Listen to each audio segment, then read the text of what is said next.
These are forests in Indonesia. Imagine taking a stroll here. Something red and huge catches your attention. You try to inch closer, and the air begins to smell of rotten meat. Finally, you spot a gigantic red flower which could be measuring nearly 4 feet wide. Just as you come to terms with its monstrous size, you realize it lacks leaves, roots, shoots, and stem. You also realize the red giant is the source of the foul stench. But why does it stink? Find out in this episode of Explained.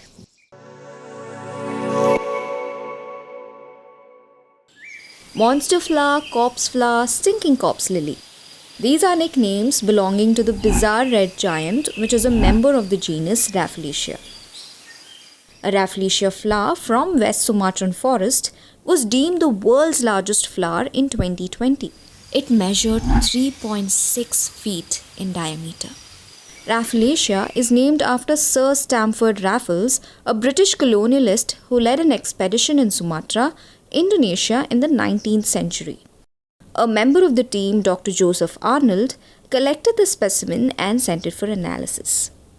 Since then, we know that the forests of Southeast Asia are home to these red giants. This species is parasitic, which means they cannot make their own food. Other examples of parasitic plants include the tiny tuber stem sucker, dodder, and dwarf mistletoe. Rafflesia grows inside a woody vine plant called Tetrastigma, which belongs to the grape family. Rafflesia sucks nutrition and water from its host by using its shoot-like structure called hostorium. Recently, it was revealed that the flower appears to steal the host plant's genes as well.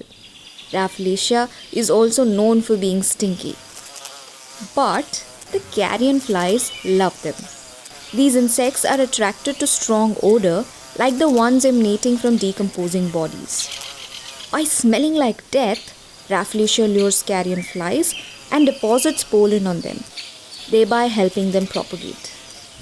Typically, a plant produces pollen, which is a powdery substance containing male gametes.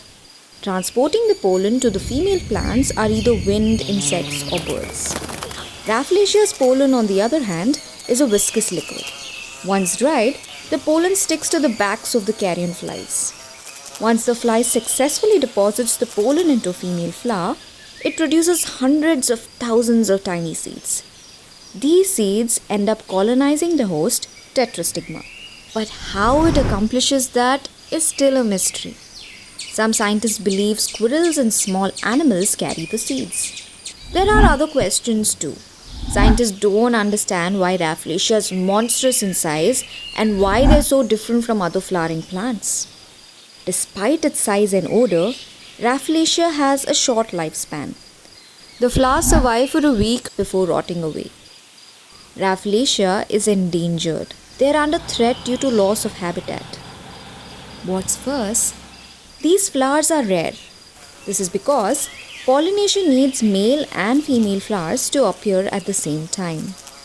Locals sometimes collect and sell buds of these flowers, thinking they have some medicinal properties. This brings us to an important question. How can we save the species? Do let us know in your comments. That's a wrap on this episode of Explained. Please let us know of topics you'd like us to cover.